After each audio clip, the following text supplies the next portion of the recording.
All right, ladies and gentlemen.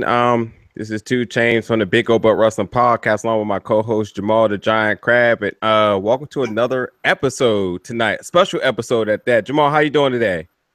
I'm good, man. Good, good. And we have a special guest. You may have heard of him, and if you're from this area and you attend regularly Nova Pro, which you should, we're going to emphasize that a lot, which you definitely should. We have maybe a villain in some areas, but in our area, he is loved. We have the progressive liberal Daniel Richards on the show today. How you doing today? Good, man. Thanks for having me. Oh, no problem, dude. Appreciate you reaching out and talking to you after the last show. Great time. Way to bring in the energy and excitement into Nova Pro. So this was a no-brainer. Definitely had to have you on the show. Yeah, well, I think Nova Pro had a lot of that before I got there, and if I contributed to it or added to it, man, that's a good deal all around for everybody. Absolutely. Watching Nova Pro grow over the years, and we've seen so many different talent from people pretty much bridging the way before they enter WWE or just other promotions, and to see you definitely something a person that buzzed over the internet, and then to be soon to be announced for the next Nova Pro show was like, wow, like, are we doing this? And then, just to come in and to bring in the energy it was absolutely worth it, the whole ordeal. So glad to know that you'll be back at the next show, Nova Project 3. That is a big deal. That's a big deal for you. That is their biggest show of the year, and you're on that card. You'll be tagging with the Ultra J champion Chuck Sterling versus arguably the hardest tag team in Nova Pro, the 1%. I mean, that's a big spotlight right there. So take it for what it's worth, man. You put in your energy, and you brought it in there in the ring, and you're in another big match. Yeah, I'm looking forward to it. I think the full versus 1% clash was bound to happen, and I found out about it on Twitter, like a lot of people, sooner than I expected. But we're gonna do it on Friday, September 22nd at the Jewish Community Center in Fairfax. Man, I'm looking forward to it, and just being back in front of. Say I brought the energy, man, but that's a great crowd that Mike and those guys have taken a couple years to build up. To start like that, man, and even if it did, you have to do something right to sustain it. And Nova Pro is definitely doing something right. Absolutely. No, it's been a good time, and it's interesting seeing you. You're a very polarizing character. I mean, I'm in American culture right now, and in politics specifically, and you are the progressive liberal. And I've seen a bunch of your matches on the YouTubes, your Appalachian with Championship Wrestling, and I've seen you go through small towns in the Rust Belt, and it's not like the stuff that you would say gets you major heel heat in that Trump country, in Appalachia. But if you say the exact same thing in San Francisco, you're the good guy. Or any other, urban area, big city. So I guess my first question is, how easy is it to like manipulate the crowd, to work the crowd like that when you have basically their talking points, laid out before you? Because, to be honest with you, the president's giving you a lot of help. He's endless material for comedians and then myself. And probably in that order. Unfortunately, the reality of Donald Trump as president really isn't that funny. Trivialize it and say it's easy to get reactions, but I think where it starts is I'm saying how I feel, and so that resonates whether you agree with me or disagree with me, because if I was trying to be something I'm not, you would see through it, or people would feel that, or be smart to it.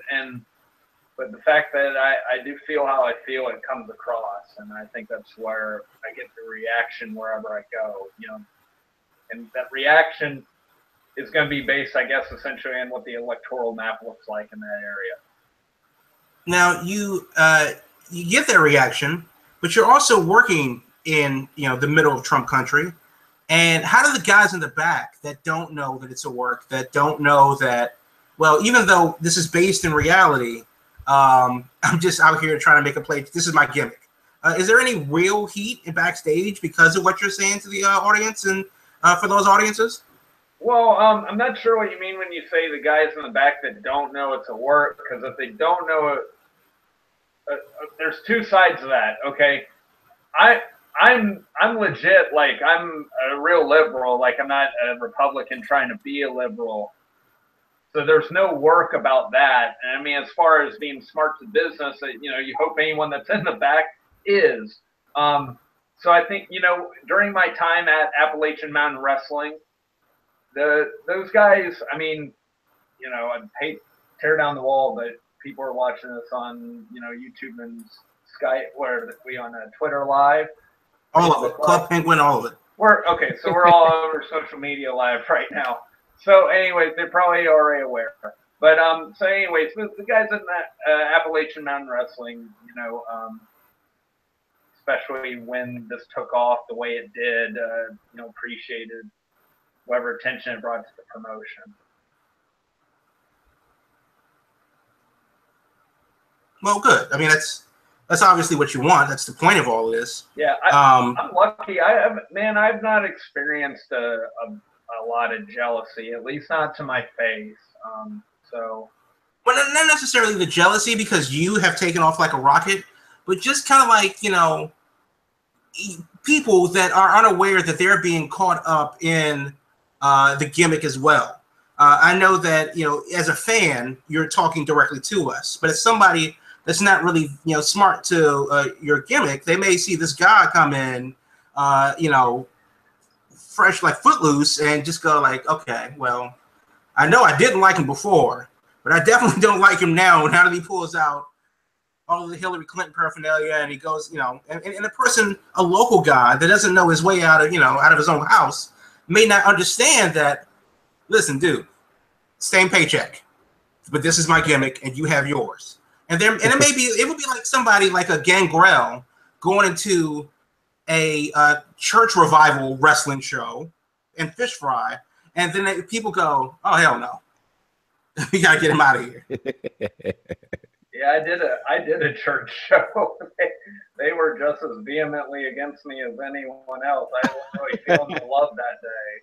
I was in Tennessee.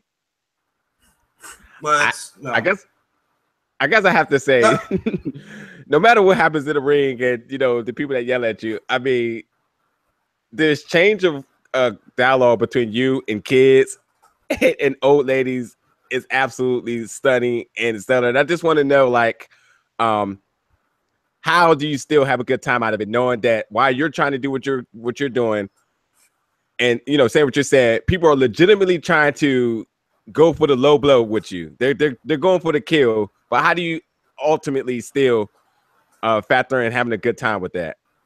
I don't know. None of it hurts my feelings, so then I get to troll them back. So and they're people in the South. I'm sorry, I'm not trying to stereotype a whole group of people. You just did, so it's okay. But okay, so I did. But you're right.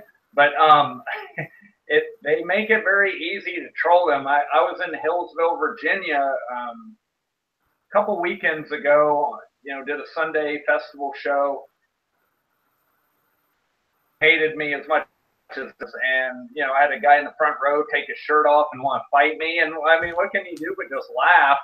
And his wife's right beside him, and she's just as angry as he is. And then later in the week, I'm getting them threatening me on Facebook, tell me if I come back to that town, there's going to be trouble. So I don't know. I just get a kick out of it, really. I guess that's what a troll does. Yeah. I mean, absolutely. You're from Central Virginia, the Richmond area, and not too far up the road, up 64, Charlottesville happened. And as far as I'm concerned, that was a terrorist attack by domestic terrorists, and that's a different political conversation that we can certainly get into later. Sure.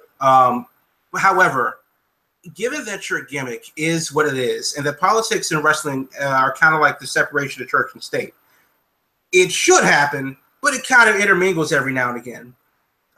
You're now a liberal face on fighting on behalf of liberals against conservatives. Is that the visual message that that we need to see at this contentious time right now?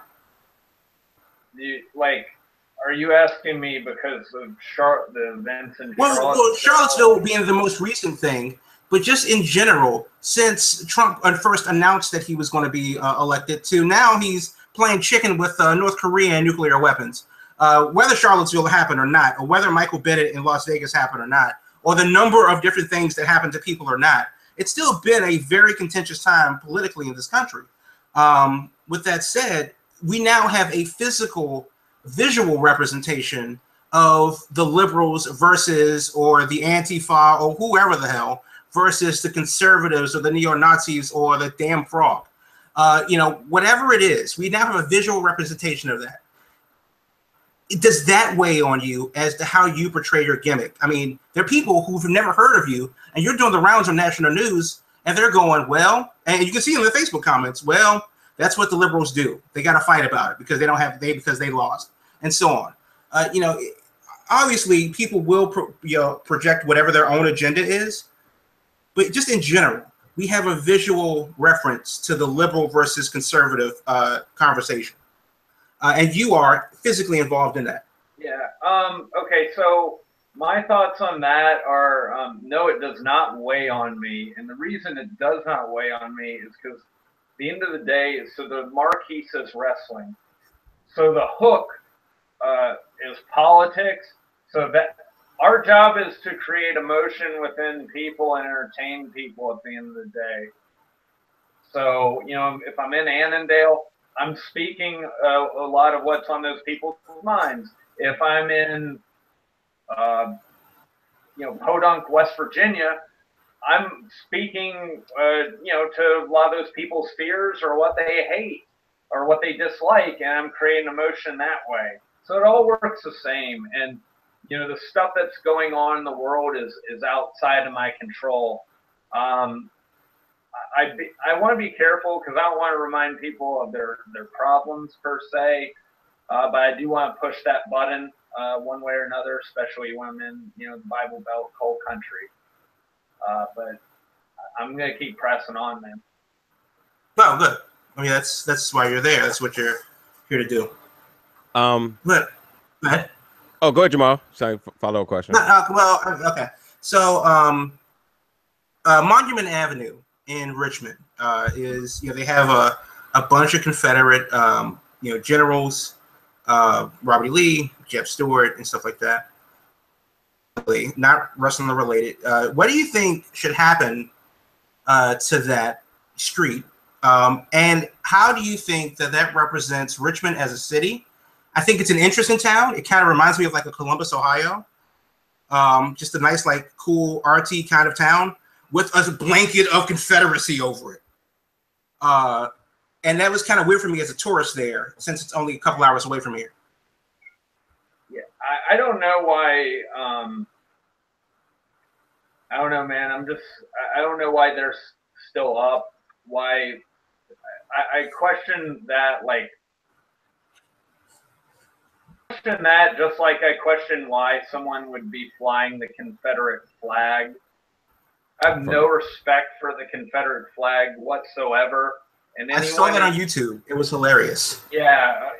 So thank you. Yeah, I did it before. That happened before Charlottesville. Side note. So I wiped my ass with the Confederate flag before. He brought this giant 55-gallon drum trash bag out, and then takes out the Confederate flag and does the whole front to back side. It was very clean, very clean, very hygienic. And then tosses in the trash, and people were livid. Yeah, anyone who says that flag is about heritage, not hate, I mean, just name for me one other civilized country a flag that wasn't even it was a battle flag of the Confederacy. I mean, really, what does that symbolize? And if you're coming at it from the Christian point of view, I mean, how does that make other people feel? And if it offends my brother, doesn't it offend me? I think that's in the good book. So I don't know where they're coming from on that. And I feel similar about the statues. I see where it's extremely offensive. So I don't know. I don't know why we're worshiping men either. I don't know. There could be better monuments for sure, other than losing generals. So it's funny that Donald Trump defends those generals, but then he criticizes John McCain, says he's not a war hero because he was captured, so he's a loser. But he defends those generals; they must be war heroes to him. It's very interesting dichotomy. Yeah, it really is, and there are definitely some underlying issues there. But again, that's another podcast for another time. I wouldn't go too far from. I was going to touch on a little bit.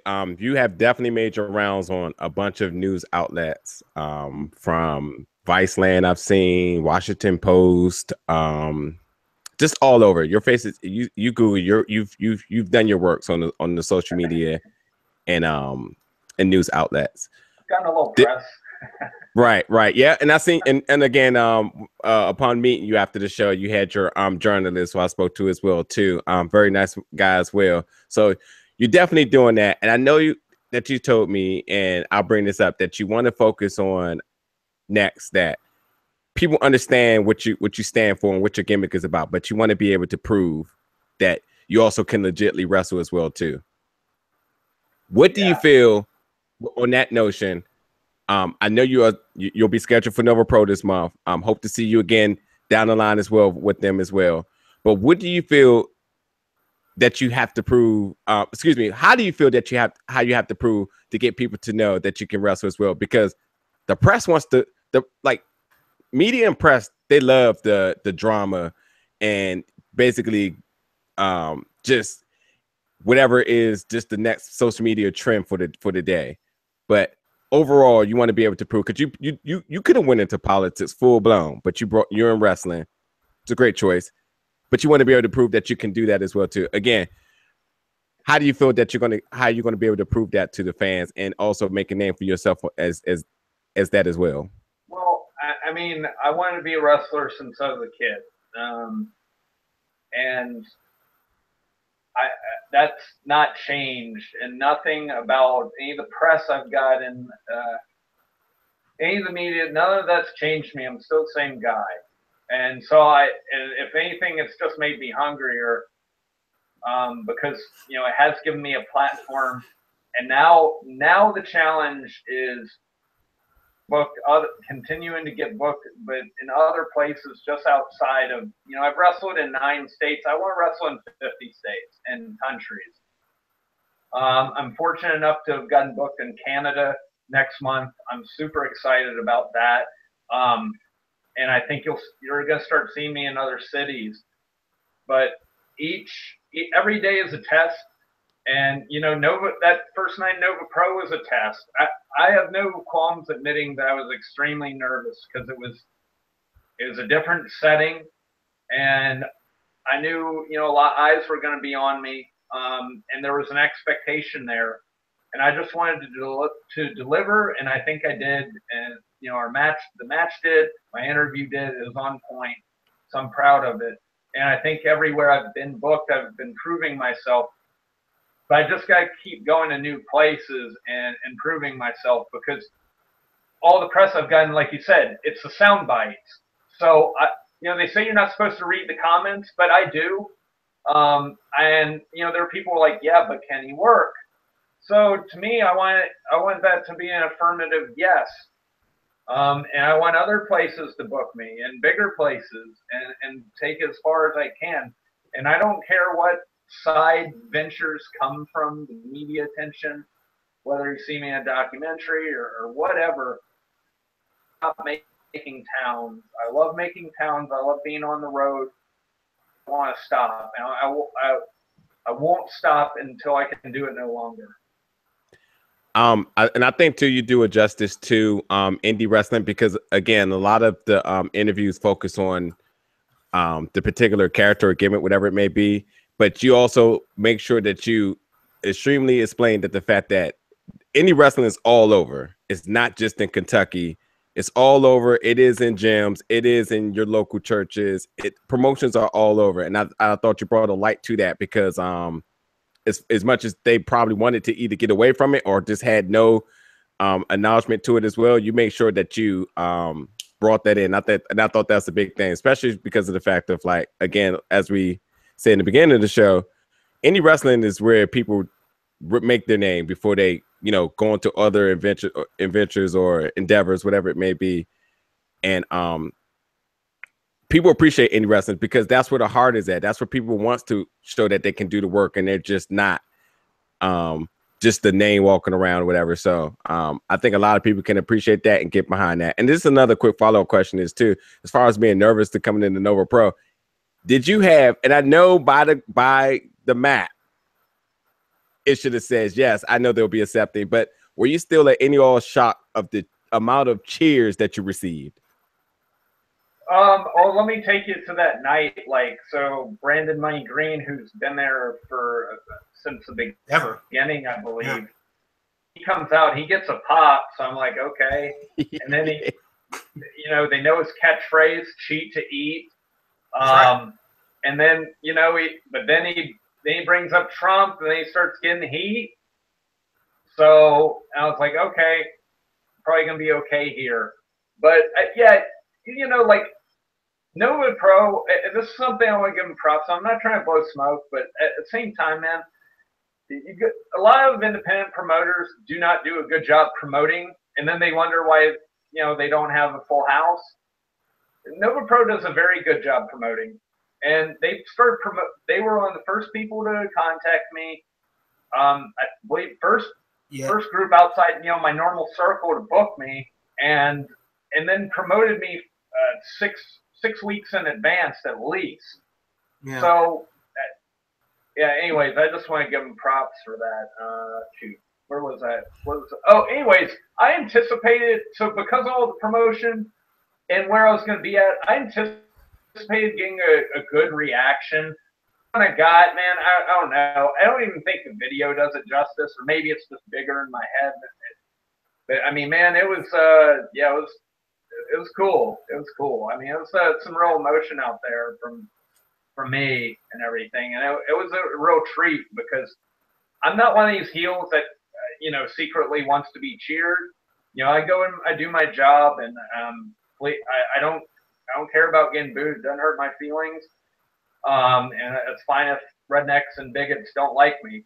But you know, I did enjoy it. It was a nice change of pace, and you know, I think as I go to other cities, I'll probably see that some more. So that'll be cool.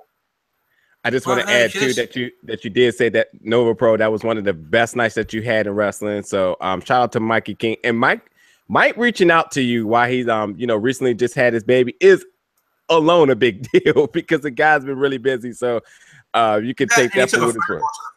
Yeah, and he was on the show for a while too as well. And then the other thing you said, you being booked as a heel is absolutely blasphemy to me because the things you say, no matter if you're talking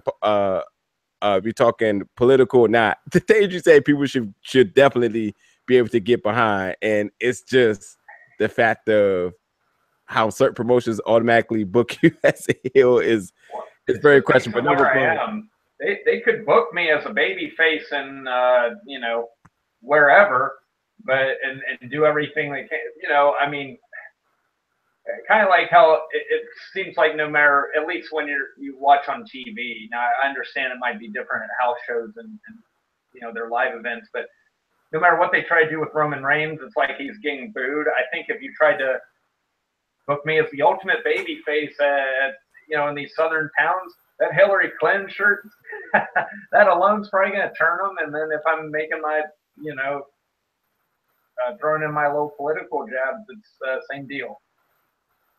The way it is, so I don't mind it. But yeah, I mean, but to your point, you know, this is a country that elected Donald Trump. Now, your vote, but he won more states, so he's the president, and those are the rules. Never understood, even when I was a kid. in civics class, but you know, that's the way it is, and it's pretty backwards. We're in the celebrity era, man. So who knows if you ever thought of a career outside of wrestling, the door may be open, because at this point anybody can get in the office. Granted, the Rock is running in 2020, as they say. So who knows, man? Who knows? Jamal, you had something?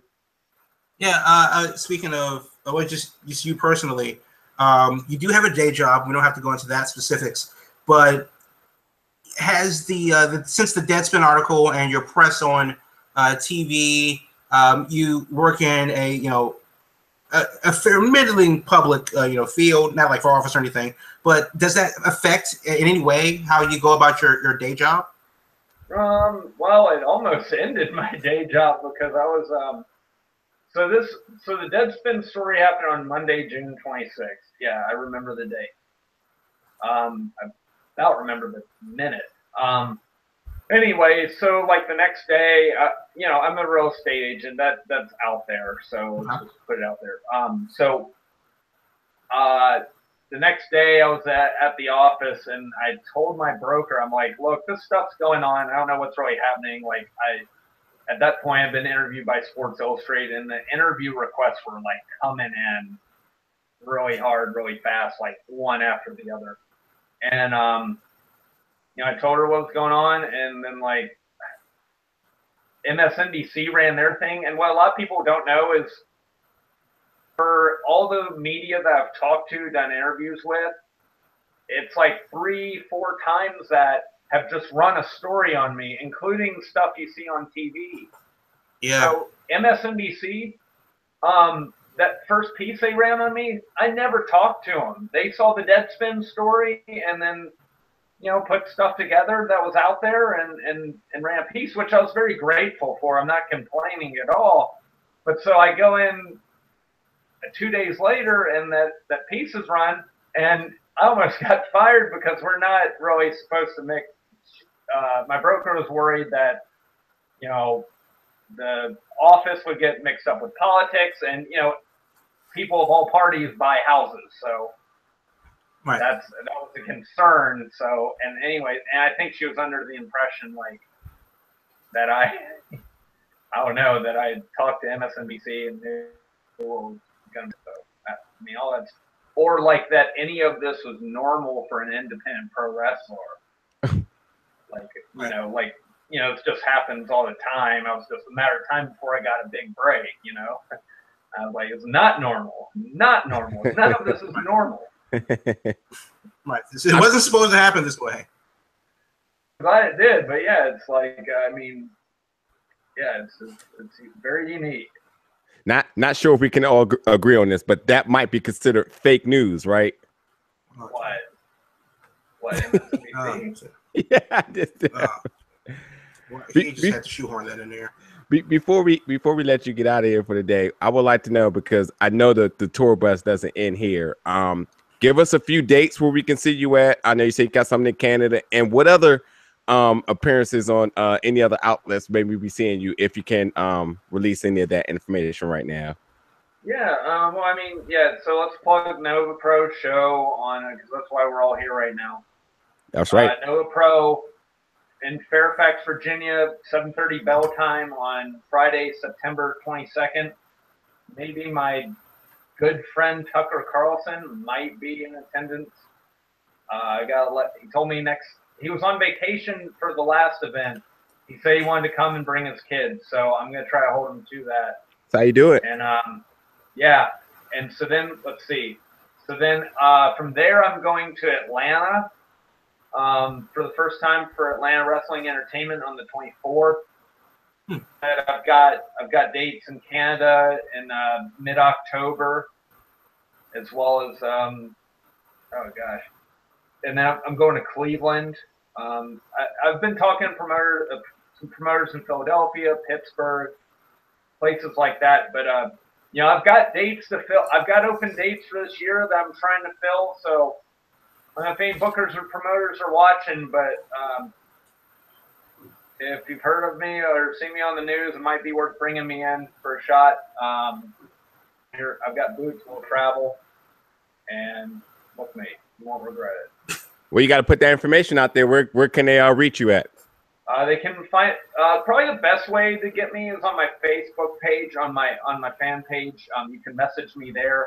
It's facebook.com/progressive liberal PL Daniel Richards, and then my Twitter handle is @progresslib LIB 804, the Richmond, Virginia area code.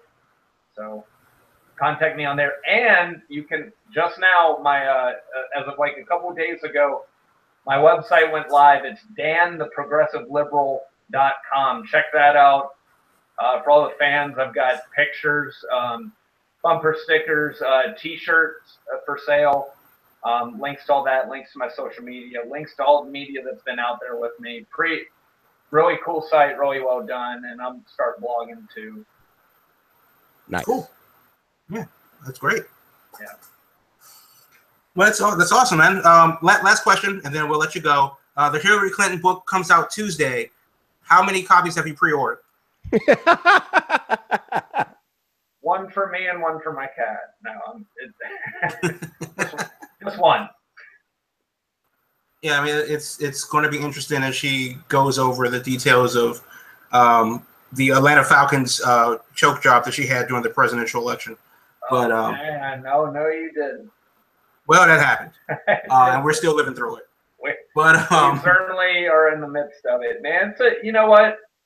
As much as I'm not a fan of Trump whatsoever, this would be a tough time for any president, no matter who had won. Unfortunately, we have a bumbling idiot, con man, who was never a great businessman in office, and he sold everyone a bag of goods, and we're going to be dealing with consequences for a long time. Well, let's hope not, because I mean the midterm elections are coming up, and in about a year, so hey, that's a thing. Can I speak on that for a second? I spoke after the Nova Pro show. I went to Pittsburgh. And spoke at a liberal conference. So that was a cool byproduct of the press I've gotten. I met perks of the job. Yeah, perks, and I met a real nice lady there in the process. So, anyways, my point is, I spoke on those midterms. Just because Donald Trump's a terrible president, and a Republican, does not mean that Democrats are going to come in and win and sweep the 2018 midterms. Unfortunately, I think Democratic response to Charlottesville, the stupid stuff, the crazy stuff he said after Charlottesville was appropriate. I think the response to him ending DACA, or effectively trying to end it, that response is appropriate. However, Democrats better get on their game and have an economically focused, jobs-focused message if they want to win, because everyone, regardless of race, color, or creed, wants to work and wants to be financially viable, and wants, and that needs to be their focus at the end of the day. They should very well pride themselves on being the party that is truly about freedom, unlike Republicans who just say they are, but they need to on economics and have a clear message, or they will lose again, and we will be that much more, I'll say, screwed. So I keep it PG. Well, those that do not learn from past history are doomed to repeat it. So they've had since January to get their S together, and honestly, they haven't exactly been hitting the ground running. But No. We'll see. What happens. We do have a year. The country isn't burning yet. Well, North Korea is happening, so that's a thing. But either way, that's why we watch wrestling. Because at least, thank God, there is wrestling to save us all. So, if not our bodies, then definitely our minds. It's an escape for me. Man, I'm a single person and goes and buys a ticket, or watches independent wrestling on YouTube, or watches stuff like this related to independent wrestling. And I hope it's as much an escape for them as it is for me. I enjoy it I enjoy every second. At the end of the day, I'm still a fan. I still watch it. I still watch old British wrestling. I still watch old Lord Steven Regal matches from WCW Saturday Night. I could watch those all day. Old Nitro matches from which I know has been out there as well. Yeah, I mean that's what wrestling's here for, and that's hopefully here to stay. Daniel Richards, great having you on. We'll have to do it again. We'll definitely see you in a couple weeks at the Nova Pro Show down in Fairfax. Safe travels, of course, and I definitely. It's an interesting road. You kind of blowing up overnight. You're definitely a media darling, and much success, much continued success, and good luck with everything that you have going on in your day job and your weekend warrior activities as the Progressive Liberal. Yeah, man, I want to keep making towns getting booked regardless of day of the week. So thank you so much. Thanks for having me, guys. Much appreciated. Not a problem. We'll definitely see you in the future. We'll see you at Nova Pro. Welcome back on the show at any time. And again, make sure you check him out. Twitter, Facebook, YouTube. Just Google the man name. You can't find him. You may not know how to use the old interweb. So check your internet connection if you can't Google this man. But anyway, for the Big Old Wrestling Podcast, you got somebody? Yeah. I was just gonna say, man, it just blows my mind when all this started. I Googled progressive liberal wrestler. That's what I was told would be a good thing to Google, man. It's just pages and pages. Just it's unreal. Right. Yeah, it jumps out at you, man. That's for sure. But again, thanks for coming on the show and for the Big Old Wrestling Podcast. And this is 2 James along with the Giant Crab Jamal. Thanks for coming on, and we will catch you guys next show. America.